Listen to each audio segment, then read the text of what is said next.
Hi guys, this is Grace Jones. I recently did a video for Holding On to Hope at Western to promote Mental Health Week. In the video, I told everybody that I suffer from post-traumatic stress disorder and generalized anxiety disorder, social anxiety disorder, and obsessive compulsive disorder. The video has been just life-changing. The response has been amazing. Just the support I have received has been phenomenal. I've had so many people approach me and tell me their stories about mental health, and it just really goes to show that being open will end stigma.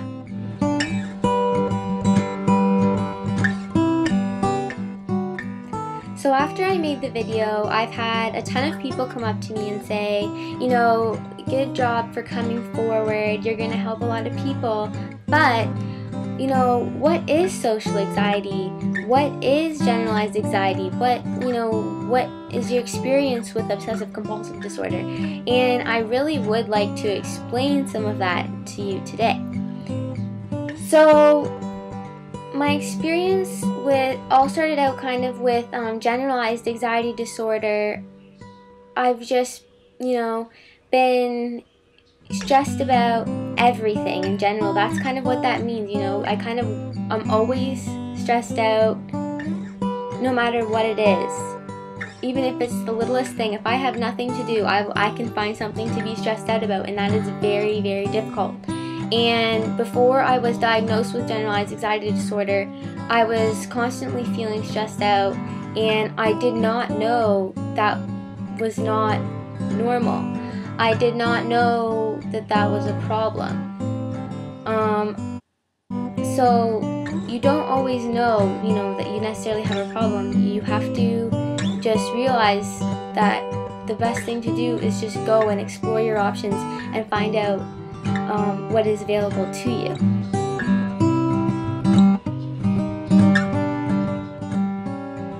Social anxiety disorder has been extremely difficult for my teenage years.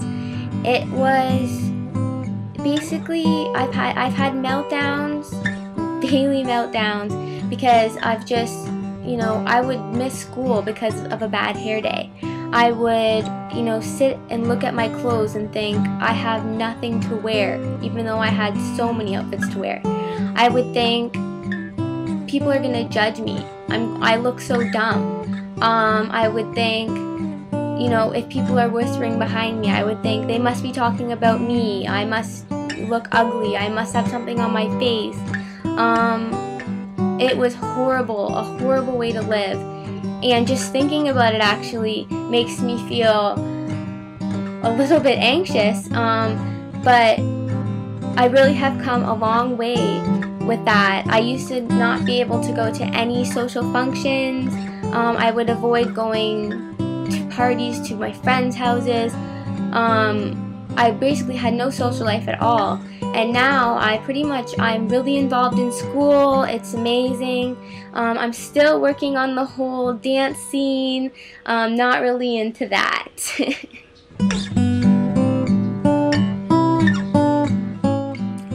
After my struggle with anxiety, I went on medication, and I started noticing things about myself. I noticed that I ate my foods very particular. I noticed that I wash my hands a lot. I noticed that I do my laundry a specific way. And that's how I was diagnosed with obsessive compulsive disorder. It is very difficult. The main thing right now that I'm struggling with is checking things. Before I go to bed, I just have to check my alarm clock constantly, make sure my door is locked. I check under my bed, in my closet, and just make sure that everything is safe. So I'm really trying to get past that.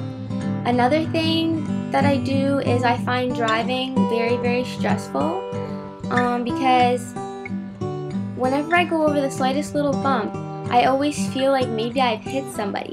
And you know, some people maybe find that like kind of funny, but it really isn't. Just imagine the feeling, the dread that you would feel if you actually did hit somebody, a pedestrian on the road.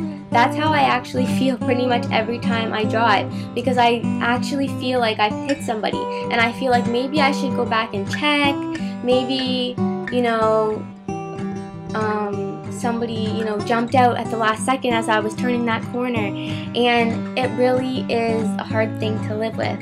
But, you know, I think I am really making it, I've made it a long way since I was originally diagnosed.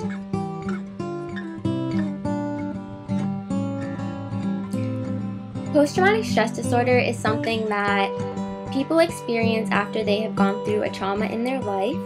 I did experience trauma throughout my life with my father, and I feel like I am definitely more uptight than people who don't suffer from post-traumatic stress disorder.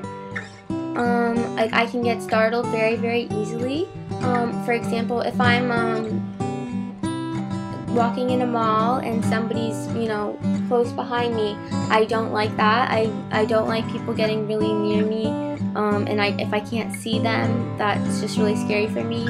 And also when I'm driving and such, I will check my rearview mirrors constantly, because like sometimes I feel like I'm being followed. And so those are some of the main effects, I would say, of post-traumatic stress disorder in my life. My advice to everybody watching this is to learn more about mental health issues. Just get involved. You know, there's tons of groups at Western, there's tons of groups in the community, and just learn, you know, get involved, learn more about it.